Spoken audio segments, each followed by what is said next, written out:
Quando nós abrimos 1 Coríntios capítulo 7, continuamos a leitura no versículo 17, nós vamos ler o seguinte: Entretanto, cada um continue vivendo na condição que o Senhor lhe designou, de acordo com o chamado de Deus. Esta é a minha ordem para todas as igrejas. Foi alguém chamado sendo já circunciso? Não desfaça sua circuncisão. Foi alguém chamado sendo incircunciso? Não se circuncide. A circuncisão não significa nada, e a incircuncisão também nada é. O que importa é obedecer os mandamentos de Deus. Cada um deve permanecer na condição em que foi chamado por Deus. Foi você chamado sendo escravo? Não se incomode com isso, mas se você puder conseguir a liberdade, consiga. Pois aquele que sendo escravo foi chamado pelo Senhor, é liberto e pertence ao Senhor. Semelhantemente, aquele que era livre, quando foi chamado, é escravo de Cristo. Vocês foram comprados por alto preço, não se tornem escravos de homens. Irmãos, cada um deve permanecer diante de Deus na condição em que foi chamado. O que é que Paulo quer ensinar aos casais, aos irmãos, mas principalmente aos casais, uma vez que esse texto ele está envolvendo principalmente falando a questão familiar, né? Você deve perceber que eles, olha, você foi chamado dessa forma, não fique se preocupando porque você tem essa forma e por que não tem outra, se você é escravo, por que não é livre, se pode ser, tudo bem. Se você é circuncidado, não fique preocupado porque é circuncidado, se não é, não fique. O cerne do ensinamento de Paulo, o ponto principal que Paulo quer nos ensinar aqui é: o crente deve viver uma vida de contentamento. Ser uma pessoa contente com o que Deus tem lhe dado. E esse tem sido um fracasso de muitos lares cristãos, de muitos maridos, de muitas esposas, eu podia dizer como resultado dos dois, muitos filhos. A falta de contentamento. Como há famílias cristãs que não têm contentamento. Não tem contentamento com o que tem, não tem contentamento com o que são, e muitas vezes sua vida fracassa espiritualmente. Geralmente, uma área que falta muito contentamento nos crentes é na área dos bens, na área financeira. É incrível ver como muitos crentes gastam seu tempo, que poderiam estar usando para a glória de Deus, para o propósito que Deus chamou a vida deles, gastando até tomando o tempo que deveria ser da família para ganhar um pouco mais de dinheiro que não vai valer a pena. Isso eu posso lhe dizer. Olha, meus queridos irmãos, como nós vemos crentes insatisfeitos com a sua vida, porque não tem uma geladeira assim, porque não tem um fogão daquele jeito, porque não tem uma cama daquela outra maneira, porque não tem uma casa desse tamanho, porque não tem um carro dessa forma.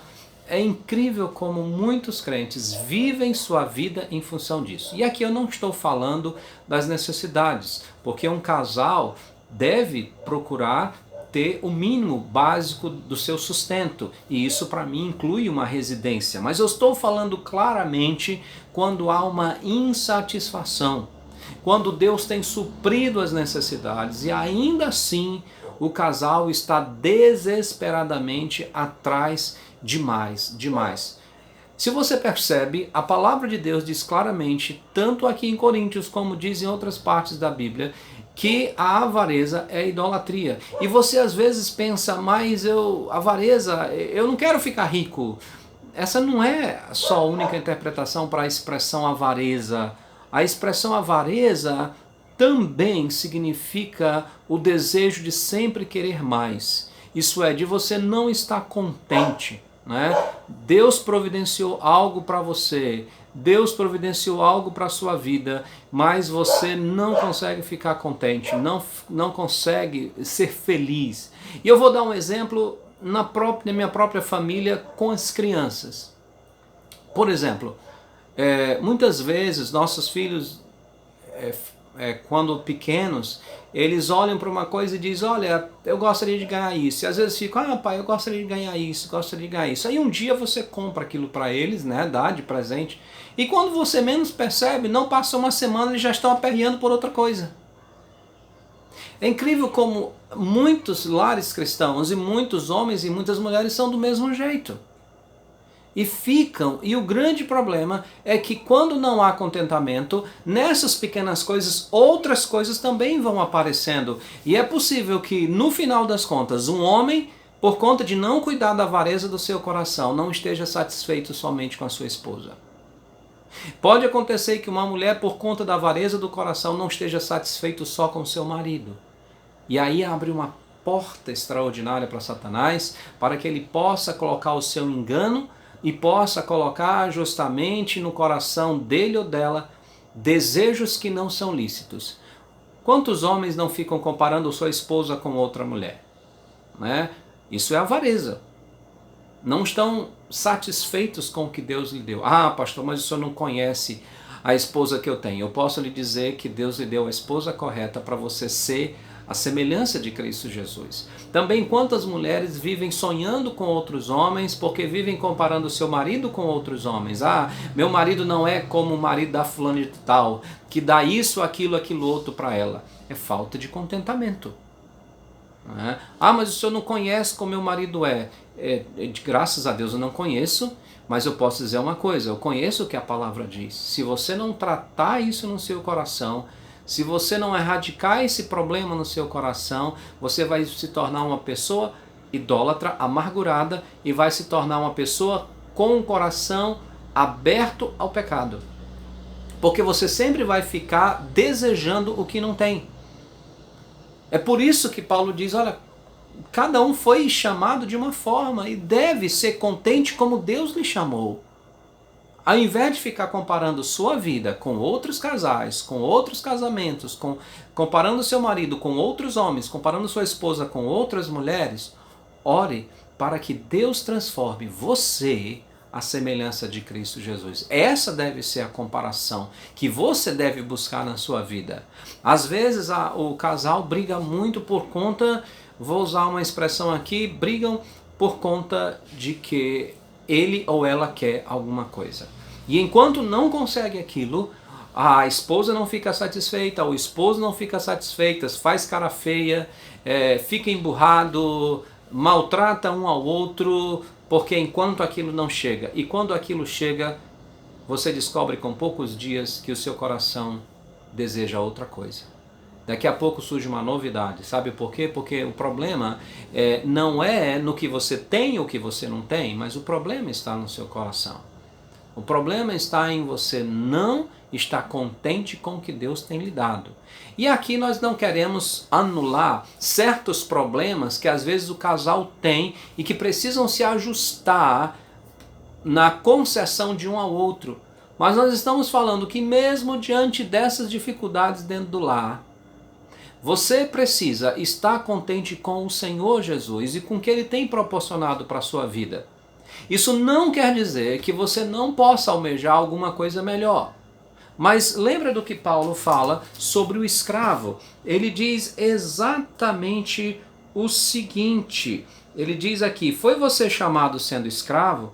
Não se incomode com isso. Mas se você puder conseguir a liberdade, consiga. O que Paulo está dizendo claramente é, olha, você foi chamado escravo, então não se desespere por conta disso. Agora, se Deus abre a oportunidade para você ser livre, aproveita então. Aproveita essa oportunidade que é dada. Talvez no seu lar, vocês estão passando um momento de crise porque tem algo que você quer muito.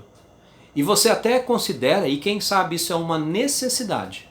Mas isso tem sido tão latente no seu coração e na sua mente, que você tem brigado com seu cônjuge, você tem criado uma confusão no seu lar, você tem ficado com o coração amargurado, porque você não está descansando na providência de Deus. Você não está satisfeito ou satisfeita em Deus. Você só vai estar satisfeita quando conseguir aquilo. E quando você conseguir aquilo, você vai perceber que a sua felicidade vai durar poucos dias. Porque você vai encontrar um outro problema exatamente que o seu coração vai pedir. Essa é a sentença. Salomão fala em Eclesiastes que o coração do homem nunca está saciado. Quando ele não tem Deus, ele nunca está saciado. Porque Deus fez o homem para satisfazer-se plenamente apenas quando ele faz isso em Deus. Então no seu lar talvez esteja havendo muita falta de contentamento. Lembre-se que eu falei, contentamento não é falta de desejo de ter ou possuir alguma coisa, mas é que eu deixo essas coisas na mão de Deus. E principalmente quando eu tenho certeza que essas coisas são uma necessidade, são algo necessário para o meu lar, algo necessário, eu percebo até pela experiência, até pelo que o próprio casamento tem passado, que há uma necessidade, mas ele ou ela talvez não estão nem aí com isso daí. E você deve ter percebido já que vocês devem ter tido já vários problemas por causa disso. Mas uma coisa é certa, quando você resolve dizer, Senhor, eu sei que é uma necessidade, e se é uma necessidade, o Senhor disse que iria suprir as minhas necessidades, então eu estou entregando esse problema para o Senhor, para que o Senhor possa suprir a necessidade do meu lar, que não é só minha, é uma necessidade do meu lar, é uma necessidade minha, do meu esposo, é uma necessidade da minha e da minha esposa. E aí você começa a colocar isso na mão de Deus. Ao invés de discutir com seu marido, ao invés de brigar com seu marido, ao invés de discutir com a sua esposa, brigar com a sua esposa, você entrega isso na mão de Deus. Você procura colocar isso na mão de Deus. Talvez a sua cobiça de vida seja um emprego muito melhor. E às vezes por conta disso você tem sacrificado a sua família, tem sacrificado o seu lar, tem sacrificado os seus filhos. E você não percebe que a sua avareza tem destruído o seu lar. A sua avareza tem destruído a sua família. Ao invés de deixar Deus cuidar da sua família. É interessante como muitos pais, em nome de ganhar um pouco mais de dinheiro, têm desprezado a sua família. E lares crentes que não deveriam praticar isso, que não deveriam estar entre nós, porque nós temos Cristo que nos sustenta. E aqui, claro, eu gostaria que você não me tivesse como leviano, dizendo, pastor, mas aí a gente vai deixar os nossos filhos de qualquer jeito? Não estou falando disso. O crente é alguém que tem prudência, que tem bom senso. Mas veja se o modelo de vida que você quer levar não é o modelo daqueles que procuram a vida deste mundo e não o modelo daqueles que andam com Jesus Cristo. Esse tem sido o problema. Muitos modelos de vida de crentes não é a palavra, a vida dos servos de Deus, a vida dos homens de Deus. O modelo que muitos têm são os grandes deste mundo e eles querem ser iguais a eles e não os grandes do reino de Deus. Lembre-se, Paulo está nos ensinando, viva no seu lar uma vida de contentamento, isso é, seja feliz, contente com o que Deus tem lhe dado. E se você tem uma necessidade, coloque isso nas mãos de Deus, Ele vai providenciar porque Ele prometeu. Que o seu lar possa ser um lar abençoado em todas as áreas e até o próximo encontro.